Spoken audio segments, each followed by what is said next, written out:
One to one பக்தி நேயர்களுக்கு வணக்கம். நான் கலைப்பிரியா பழனி. இன்னைக்கு நம்ம கூட யாரு இருக்காங்க அப்படின்னா, சிவவாக்கு ஜோதிட ரத்னா கிருஷ்ணவேணி மேம் தான் இருக்காங்க. வணக்கம் மேம். வணக்கம்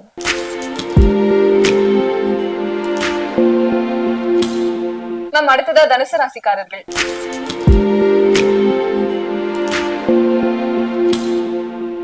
தனுசு ராசிக்காரர்களுக்கு இந்த தமிழ் புத்தாண்டு என்ன மாதிரியான பலன்களை கொடுக்க போதும்? குருவுடைய திருவுடைய ஒரு அருள், திருவருள், குருவருள் இதெல்லாம் தனுஷுக்கு எப்பயுமே கிடைக்கும். தன்னுடைய அதிபதியான குரு பகவான் 7ஆம் இடத்துல இருக்காரு, அதாவது மிதுனத்துலதான் இருக்கிறாரு. நல்ல ஒரு சப்போர்ட் பண்ணிட்டு இருக்காங்க இவங்களுக்கு. இந்த குழந்தைகள், தன்னோட குழந்தைகள் வேலையில இருக்கிறது, ஒரு வெளிநாடு தொடர்புல இருக்கிறது, வெளிநாட்டுக்கு போகக்கூடிய அமைப்பு, இவங்களுடைய குழந்தைங்களுக்கு எல்லாம் நல்ல சக்சஸான பீரியடு அப்படின்னு சொல்லலாம். கண்டிப்பா திருமணம்லாம் நடந்துகிட்டு இருக்கோம். ஏன்னா இப்ப இனி வரக்கூடிய காலகட்டம் உச்சம் பெறும் பொழுது 8, அப்ப 7ஆம் இடத்துல இருந்து 8ஆம் இடத்துக்கு போகும்போது கொஞ்சம் ஜர்க்காகணும்னு வச்சுக்கோங்களேன்.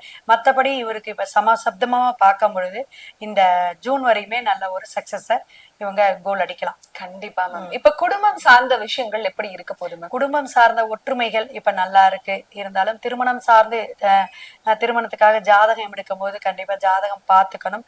ஜூனுக்கு அப்புறம் ரொம்ப ரொம்ப பார்த்துக்கணும்.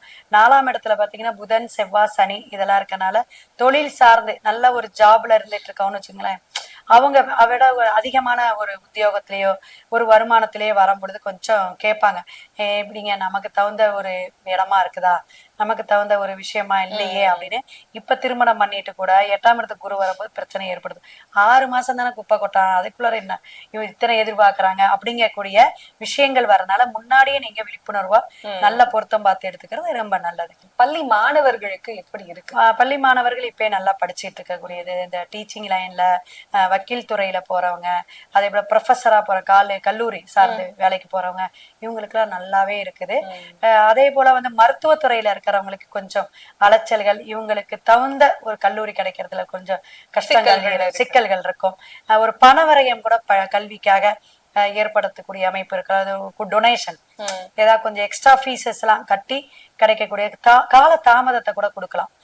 நம்ம காலேஜில் அட்மிஷன் போடுறதுக்கு காலதாமதத்தை கொடுக்கலாம். முடிய குழந்தைங்க படிக்கிறது ஓரளவு நல்ல மார்க் வாங்கக்கூடிய, ஸ்கோர் பண்ணக்கூடிய அமைப்பு உண்டுங்க. திருமணம் மற்றும் குழந்தை பாக்கியம் சார்ந்த விஷயங்கள் எல்லாம் எப்படி இருக்கு? குழந்தை பாக்கியம் இல்லாதவங்களுக்கு கண்டிப்பா 2 பேருடைய ஜாதகம் பார்த்துக்கணும். ஏன்னா 5ஆம் இடத்துல சூரியன் சுக்கிரன் பிரவேசிக்கக்கூடிய காலகட்டமாக இருக்கிறதுனால இந்த நம்மளுடைய குழந்தை ஆண் பெண்ணுங்கிறது வேற. நம்மளுடைய 2 பேரும் இப்ப கல்யாணம் பண்றோம்னா அவங்களுக்கு 5ஆம் பாவம் நல்லா இருக்கா, யோனி பொருத்தம் நல்லா இருக்கு, அதெல்லாம் நம்ம அனுபவத்தை பார்த்துக்கிட்டே இருக்கோம். அப்ப குரு 8ஆம் இடத்துக்கு எல்லாம் வரும்பொழுது சிலருக்கு நம்மளுடைய குருவோ சனியோ நல்லா இருக்கணுமா, இது கோச்சாரம் தான் சொல்லிட்டு இருக்கோம், இந்த பாவகத்துல இருக்கு அப்படிங்கிற. அப்ப நம்மளுடைய கட்டணத்துக்கு, நம்மளுடைய இலக்கணத்துக்கு இந்த குரு திரிகோணமோ அல்லது கேந்திரமோ எப்படி சப்போர்ட் பண்ணுது அப்படிங்கறத பார்த்துட்டு தான் சொல்லக்கூடிய அளவுலதான் தனுஷுக்கு இருக்கு. கண்டிப்பா மேம். இப்போ இவங்களுக்கு பண வரவு அப்படிங்கறது எப்படி இருக்கு? பணம் நல்லா இருக்குங்க. பாதி வருஷமா எடுத்துக்கலாம். 6 மாசம் சூப்பரா இருந்துச்சுன்னா அந்த 8ல கொஞ்சம் மறைவுங்க 6, 8, 12 சோ மறைமுகமான விஷயங்கள் இப்ப ஒரு லீகலா இருக்குன்னு வச்சுக்கலாம், சின்ன சின்ன விஷயங்கள் இல்லீகலா கொடுக்கக்கூடிய அமைப்பு உண்டு அப்படிங்கிறது.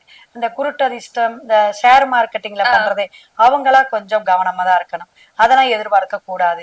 ஆன்மீகம், கோயில் சார்ந்தது, தர்ம சிந்தனையோட இருக்கிறவங்களுக்கு தான் இந்த வருஷம் ரொம்ப நல்லா இருக்கும் தனுஷுக்கு. இப்ப தனுசு ராசிக்காரர்கள் என்ன மாதிரியான கடவுள் வழிபாடுகளை செய்யலாம்? கடவுள் வழிபாடு அப்படிங்கும் போது குருவுடைய இது இருக்கனால ராமர் பட்டாபிஷேகம் படம் வச்சு வழிபாடு எடுக்கிறது, வில்லேந்திய ராமரை வழிபாடு எடுக்க ரொம்ப ரொம்ப நல்லா இருக்கு. ஒவ்வொரு ஊர்லயுமே ஒவ்வொரு பெருமாள் இருக்காரு, ஒரு பெயர் நாமத்துல இருப்பாங்க.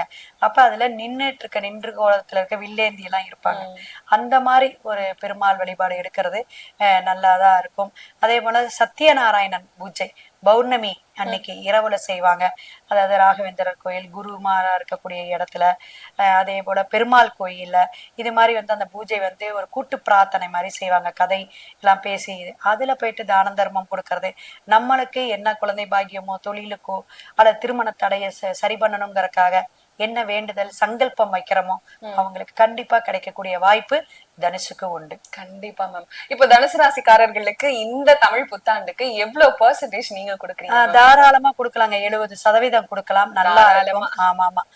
நல்லா இருக்கும். எப்பயுமே வந்து இவங்களுக்கு ஒரு ஆன்மீகம், ஒரு எண்ணோட்டமோ, அவங்க ஆன்மீகத்துல தன்னை ஈடுபடுத்திட்டு இருப்பாங்க, கோயில் சார்ந்து. அதனால பாதிப்புகள் அதிகமா இருக்காது. பொதுவாவே வருடம் பொருந்தாலும் சரி, மாதம் பொருந்தாலும் சரி, எல்லா மக்களோட மனநிலையும் நம்ம ராசிக்கு எப்படிதான் இருக்கும், அதை தெரிஞ்சுக்கணுமே அப்படிங்கிற ஒரு ஆர்வம் அவங்களுக்குள்ள இருக்கும். ஏன்னா பெரும்பாலும் ஜோதிடர்கள் சொல்றதை கேட்டு நிறைய பேரோட வாழ்க்கையில பல விதமான மாற்றங்கள் இங்க நடந்திருக்கு அப்படிங்கறதுனால அந்த நம்பிக்கை மக்களுக்கு ஆட்டோமேட்டிக்கா வந்துருது இல்லையா?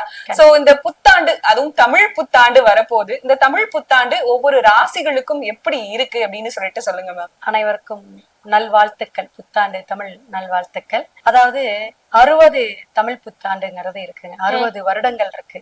அதுல பராபவ வருடம் அப்படிங்கிறது ஒரு சிறப்பான ஒரு விஷயம். அவமானம், கெட்ட பேரு, சின்ன சின்ன இந்த போர்க்களம், பராபவ அப்படின்னா ஒரு பரபரக்கக்கூடிய அமைப்புல இந்த அரசியல் சார்ந்து ஆன்மீக துறையிலையும் சில பிரச்சனைகள் எல்லாம் ஏற்படுத்தக்கூடிய வருடமாக இந்த வருடம் நிறைய வந்து பஞ்சாங்கத்துல நமக்கு தகவல் கொடுத்திருக்காங்க.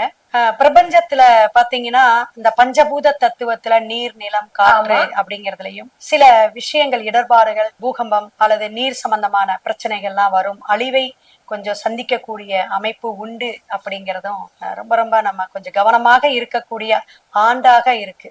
சதயம் நட்சத்திரத்துல பிறக்கக்கூடிய இந்த ஆண்டு எப்படின்னு பாத்தீங்கன்னா கிரகங்களுடைய அமைப்பு ராகு கேது சர்பம் அப்படிங்கக்கூடிய அந்த இதுல வந்து லாக் ஆகுது. கால சர்ப தோஷம்பாங்க. அப்ப கும்பத்துல ராகுனா இங்க சிம்மத்துல கேதுங்க. மத்த கிரகங்கள் 7 அடைவுக்குள்ள வருது. இது ஒரு சிறப்பான ஒரு விஷயம். நம்மளுடைய பிறப்பு ஜாதகம், ஜனனம், எந்த டைம், எந்த லக்கண புள்ளி, ராசி, இத வச்சுதான் நம்ம சொல்றோம். அதே போலதான் இது. கண்டிப்பா ஒரு நம்ம நாட்டுல வந்துட்டு சுதந்திரம் பெற்ற அந்த நாள் நேரத்தை கூட குறிச்சு வச்சிருக்காங்க. அப்ப ஒவ்வொரு காலகட்டத்திலையும் அது ஒரு தசா புத்திய சொல்றது.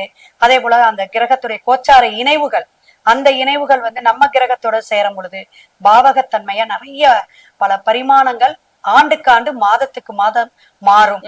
அப்ப ஆண்டு கோளாக மாறக்கூடியது 2.5 ஆண்டுக்கு ஒரு தடவை சனி பகவானுங்க இப்ப மீனத்துல பிரவேசிச்சுட்டு இருக்காரு.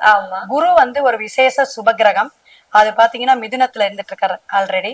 அடுத்தது பாத்தீங்கன்னா உங்களுக்கு கடகம் அதிசார குருவாக அடுத்த ஆண்டு வந்து உங்களுக்கு சிம்மத்துக்கு வந்துட்டு அப்புறமும் கடகத்துக்கு மாறக்கூடிய ஒவ்வொரு ராசிக்காரர்களுக்குமே அந்த மிதுனம், கடகம், சிம்மம் 3 இடத்துக்கு வரும் பொழுது குருவுடைய பரிமாணம் எப்படின்னா இதெல்லாம் கலந்த கலவையாக நம்ம ஒவ்வொரு ராசிக்காரர்களுக்கும் பலாபலன், இதுல என்ன நம்ம பரிகாரம்ங்கிறத ஆட் பண்ணி சொல்றோம். கண்டிப்பா மேம்.